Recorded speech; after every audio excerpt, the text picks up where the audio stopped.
Excellency President Felix Tshisekedi, Chairperson of the African Union, Excellencies Heads of State and Government, Excellency Musa Faki Mahamat, Chairperson of the African Union Commission, distinguished ladies and gentlemen. I begin by thanking you, Excellencies, for the decisive support you have provided to the institutional reform process from its inception.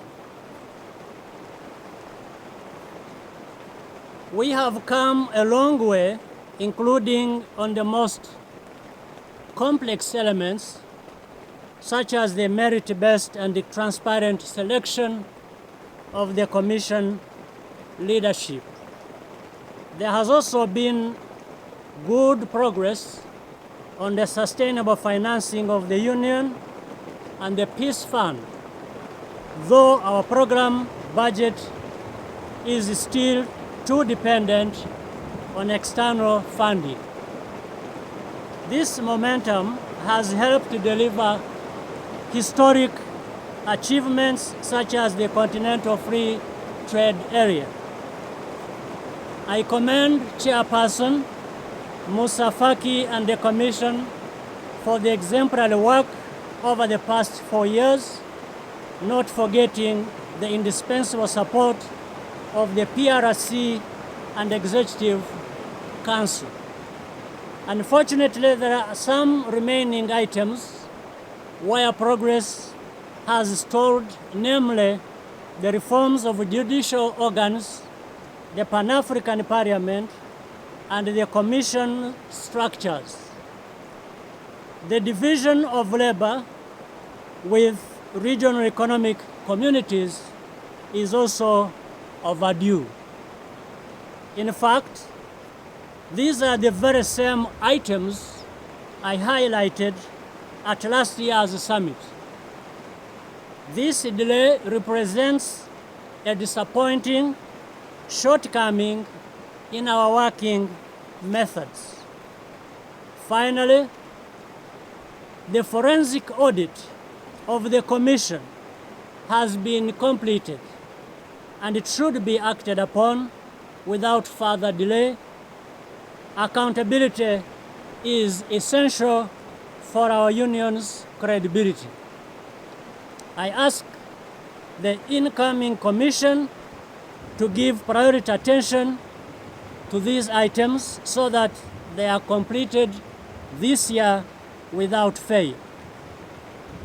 Indeed, I believe that implementation of the institutional reform mandate can be completed by the next summit. Excellencies, I would like to take this opportunity to emphasize the importance of our domestic health financing agenda, particularly in light of the COVID-19 pandemic.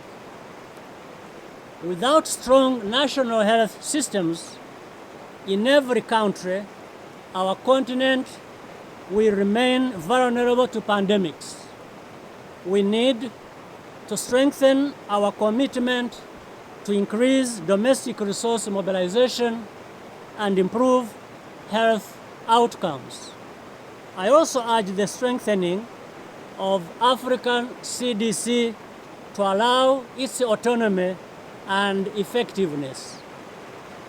I therefore wish to propose 2 items for the Assembly's consideration to accelerate the implementation of this mandate.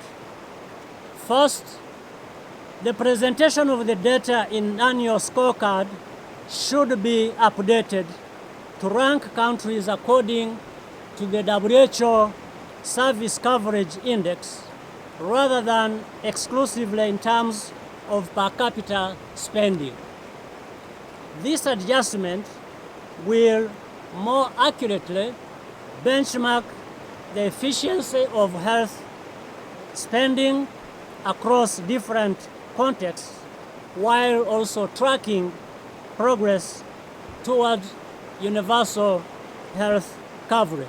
Second, I recommend that AUDA NEPAD be assigned the responsibility for working with partners to create regional platforms to support member states in increasing health financing.